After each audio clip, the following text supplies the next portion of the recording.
Ada hadis yang mengatakan bahwa di antara ciri hari kiamat nanti gitu kan, ciri hari kiamat nanti kasratus syurtah, begitu banyak polisi. Ya. Jadi polisi semakin banyak. Kupas lewat obrolan santai.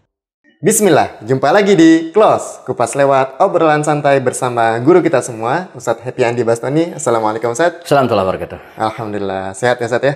Alhamdulillah sehat. Alhamdulillah, ini hari ini kita suasana baru ya, di tempat yang baru. Ini kita di Islamic Library Al-Ittihad and Coffee Shop. Al-Ittihad Islamic Library and Coffee Shop ya.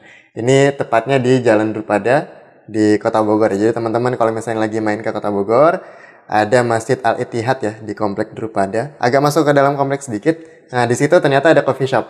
Nah, teman-teman bisa mampir ke sini. Tempatnya asik dan suasananya sangat islami karena memang masih dalam lingkungan masjid.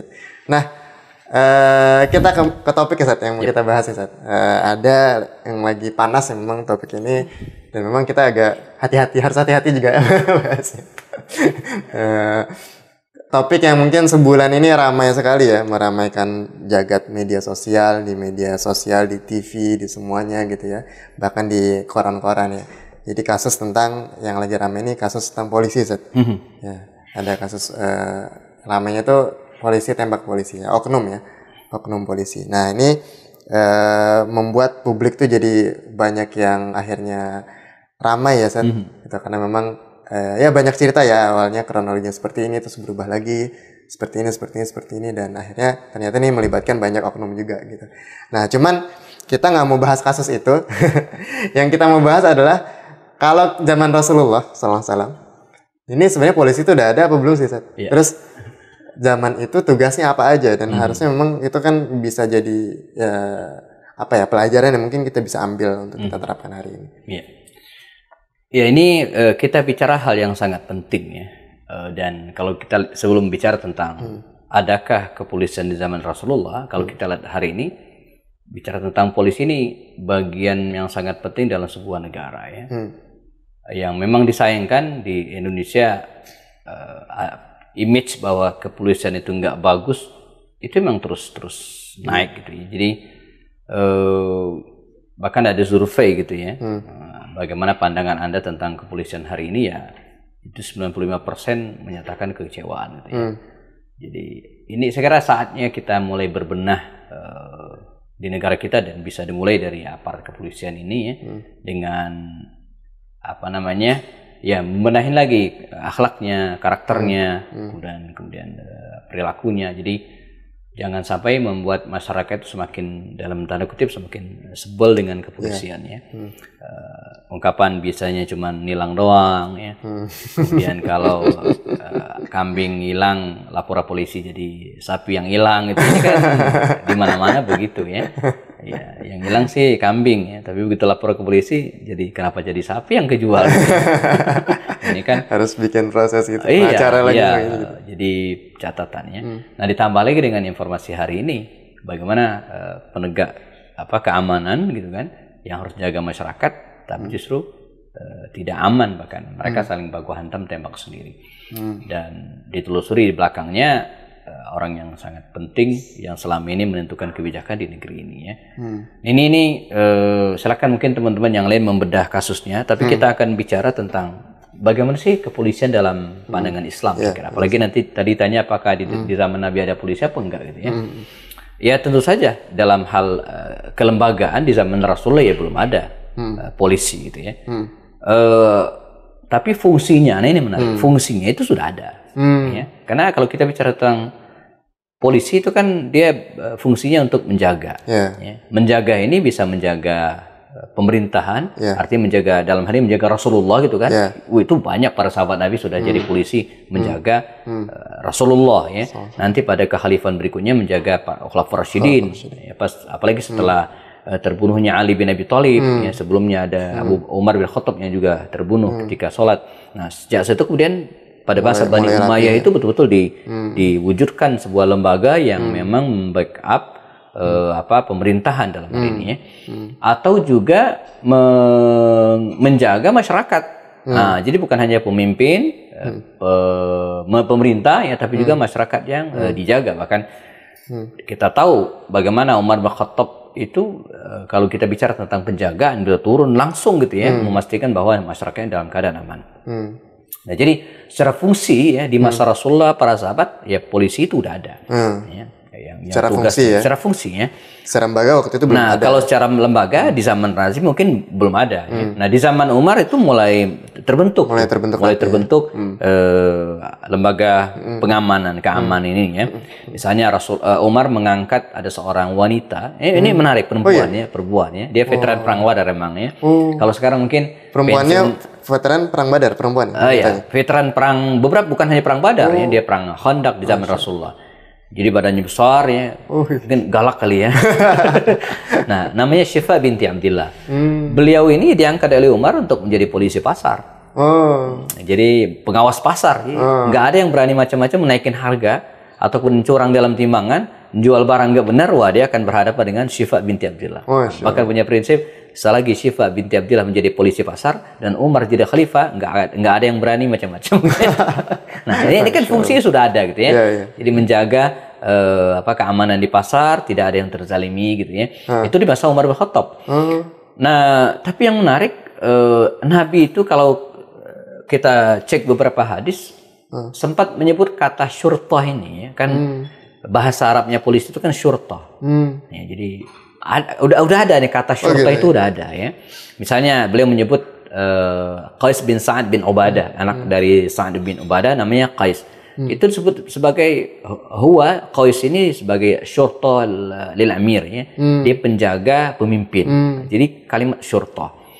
Nah, seiring dengan itu hadis-hadis berikutnya bahkan ada hadis yang mengatakan bahwa di antara ciri hari kiamat nanti gitu kan, ciri hari kiamat nanti kasratus syurtah, begitu banyak polisi.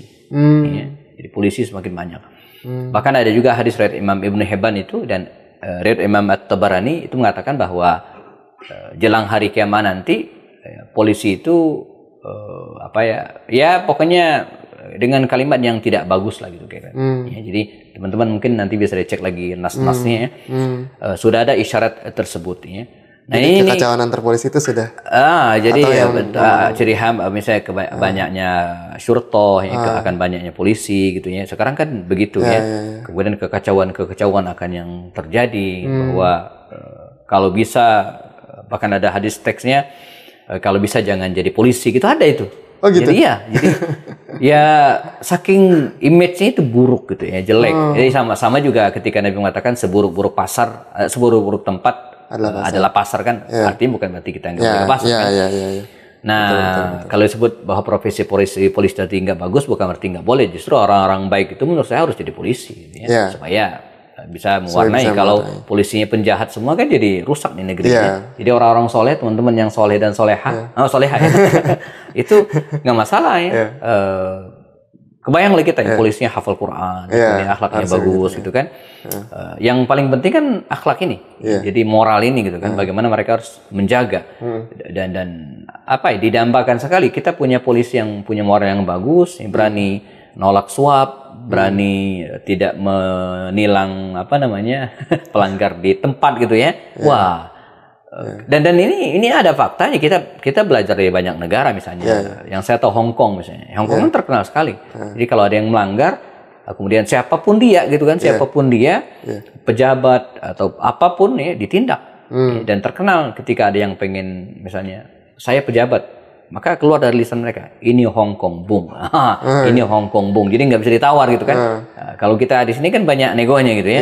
Nah, ini saya kira ketika kita bicara tentang polisi di masa Rasulullah, maka berarti kita bicara tentang perannya, kita bicara tentang fungsinya. Nah, fungsi itu yang kemudian harus kita angkat hari ini. Bagaimana kepolisian itu harus menjalankan fungsinya dengan bagus. Fungsinya apa? Ya, menjaga keamanan negara. Ya, termasuk diantaranya para pemimpin itu harus dijaga gitu ya. Sebab kalau para pemimpin kita nggak dijaga ya gawat, rusak ya. Kemudian yang kedua tentu saja adalah mengamankan rakyat. Bagaimana rakyat itu harus jadi keberadaan polisi. Jadi ketika polisi hadir tengah mereka itu nyaman. Kalau sekarang kan enggak, jalan ada polisi itu deg-degan. Berarti tidak salah. Apakah ini namanya cinta katanya? Setiap cinta ada kan polisi deg-degan. Padahal SIM ada, semua lengkap. Jadi enggak, cuma kalau ada polisi bawaannya ini jangan-jangan stand-nya ini. Jadi kita di kalau di stop udah panik dulu nih, ada yang salah ya. Ada yang salah ya. Padahal lengkap-lengkap aja. Lengkap aja nggak masalah. Nah, jadi menciptakan rasa aman itu yang ya harusnya ketemu polisi jadi terasa aman karena mereka kan akan menjaga kita gitu ya. Jadi kalau ada apa-apa mereka akan menjaga kita. Nah, wibawa ini saya kira yang harus dimunculkan ya oleh kepolisian hari ini. Saya kira begitu. Iya. Berarti memang ya zaman Rasul sudah ada fungsi. Polisi sebagai fungsi. Bahasa polisi itu sudah disebut. Istilah syurta itu sudah ada. Syurta. Syurta. Iya. Syurtatun itu polisi artinya.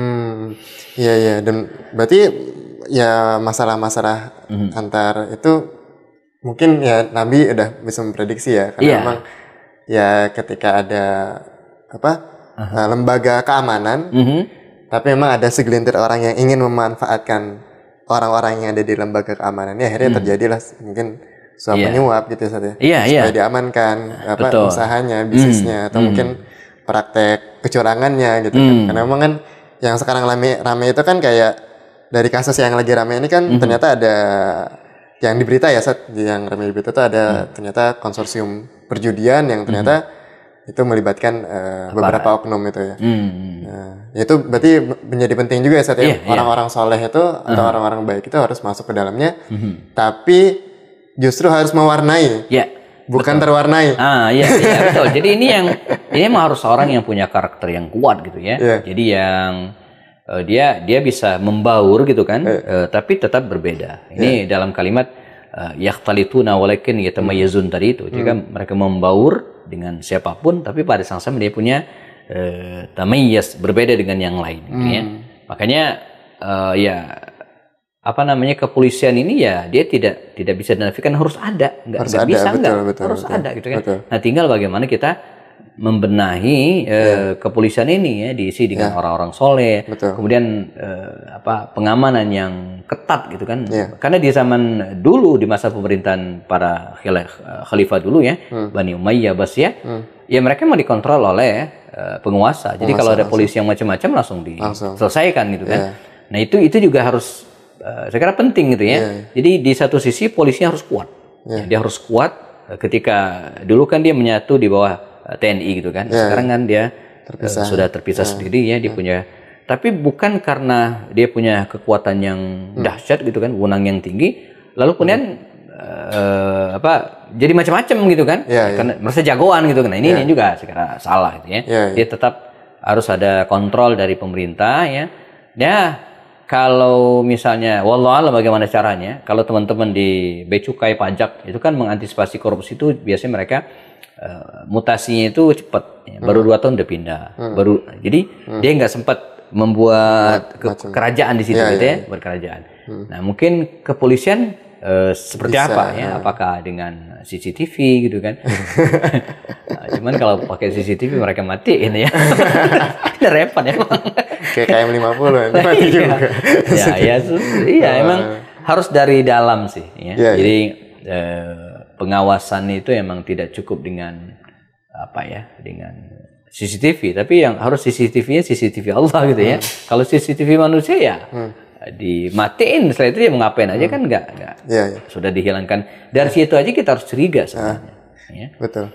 Tapi pernah nggak sih di zaman Rasul atau zaman sahabat atau di zaman setelahnya itu ada oknum-oknum polisi yang memang melanggar kode etiknya atau melanggar apa yang memang sudah harusnya dilakukan?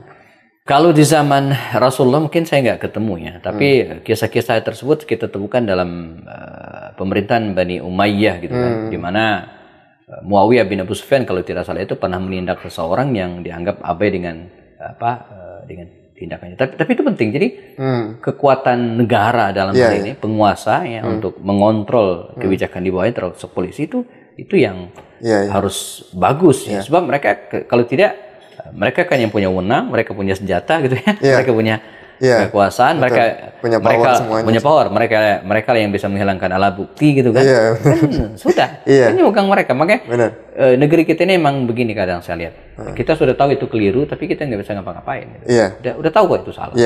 Tapi ya kita nggak punya wewenang gitu ya. Bahasanya tidak ada bukti untuk ini ya. Iya. Jadi kayak orang ini, kalau kata teman saya dulu kayak orang buang angin gitu ya. Ada baunya tapi siapa yang buang angin nggak tahu. Tapi ada tuh, ada. Bunyinya kedengeran juga, tapi ya, mungkin kalau bunyinya kedengeran bisa terlacak lah. Tapi ini baunya aja baunya doang gitu kan. Siapa pelakunya? Tapi ada. Nah, ini juga sama. Ya kita yakin kok itu. Yakin mereka terlibat. Tapi gimana kita membuktikannya? Benar. Artinya memang ya nggak bisa dipungkiri oknum-oknum itu akan selalu ada ya Seth, di setiap zaman ya Seth. Oh iya.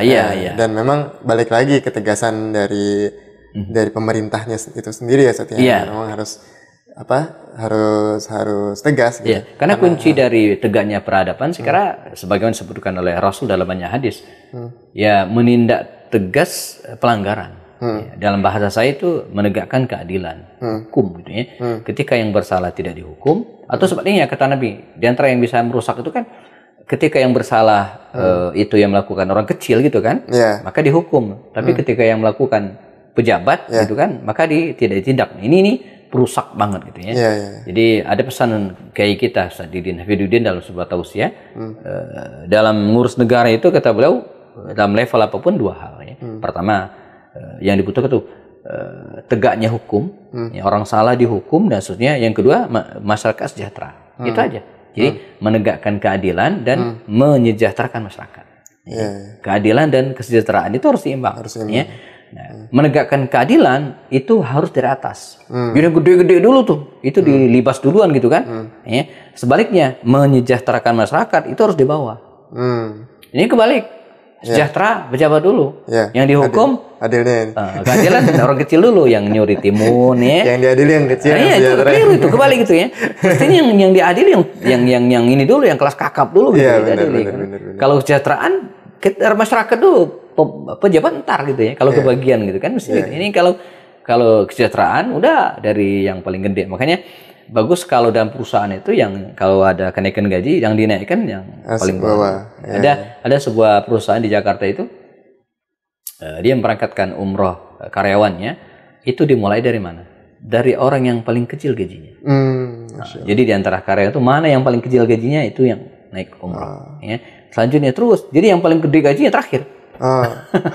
Karena peluang untuk berangkat ya semakin kecil kalau gajinya kecil, maka didahulukan.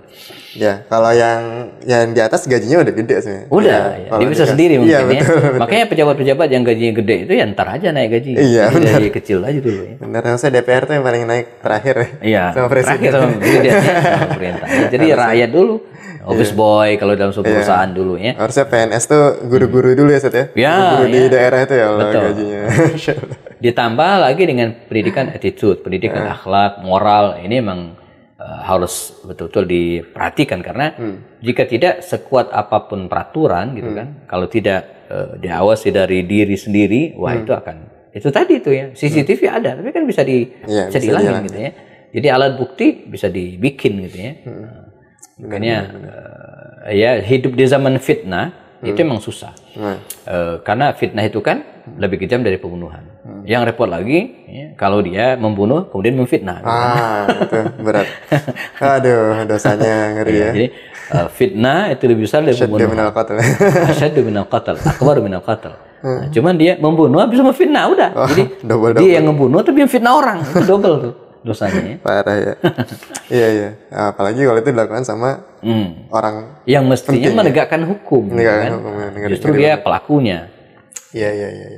Ya ini memang kompleks ya permasalahannya memang. Tapi Anda lihat dari nggak cuman hanya di Indonesia Seth ya. Ternyata memang di luar negeri pun juga sama, kepercayaan atas penegak hukum itu juga rendah sekali, mau di Amerika, mau di Jepang, mau di mana-mana. Dan ini mungkin jadi PR kita bersama ya. Dan semoga ya kita harusnya menjadi negara yang mayoritas Muslim. Ya, itu menjadi contoh ya, harusnya menjadi contoh bahwa ya kita menjalankan syariat ini justru untuk kebaikan bersama. Gitu kan? Nah, justru ketika syariat itu ditegakkan dalam kehidupan kita sehari-hari ya, tidak mesti tertulis dalam undang-undang yang gimana gitu, tapi ketika itu kita terapkan, maka harapan kita bersama mudah-mudahan ya Indonesia jadi lebih baik. Satu lagi bahwa yang harus diubah dari karakter masyarakat kita ini adalah bahwa keberhasilan seseorang itu kadang dipandang dari sekaya apa dia. Ini materialistik harus gitu ya. diganti ya. Jadi orang itu berhasil kalau kaya, ini harus dievaluasi. Sehingga orang berlomba-lomba untuk mendapatkan kekayaan dengan cara apapun. Jadi memfitnah, ngebunuh, kemudian menipu. Nah ini termasuk di aparat sendiri terkenal sekali. Kalau baru jadi berapa tahun, kemudian sudah punya kendaraan mewah. Nah ini juga saya kira harus dievaluasi. Ya, dievaluasi. Dia dapat dari mana nih? Nah, iya. Harus diaudit. Dan bawaannya kita udah curiga aja. Ya, baik teman-teman. Alhamdulillah ya, semoga kita tentu berharap kepolisian kita, negara Republik Indonesia ini menjadi jauh lebih baik. Kita bahas ini karena memang ini lagi rame ya, dan kita mau mencoba untuk menggali hikmahnya dari yang ada di zaman Nabi dan zaman sahabat dan setelahnya. Dan semoga negara kita jadi lebih baik lagi, kasus yang lagi ramai ini segera selesai, terungkap fakta-fakta yang benar, bahkan tidak hanya kasus yang ini saja, kasus-kasus yang sebelumnya ya. Harapan kita seperti kasus KM50 dan sebagainya, semoga selesai gitu ya, dan terbuka faktanya. Oke, syukuran Ustaz sudah berbagi, dan sampai ketemu di kelas berikutnya. Assalamualaikum warahmatullahi wabarakatuh. Assalamualaikum warahmatullahi wabarakatuh.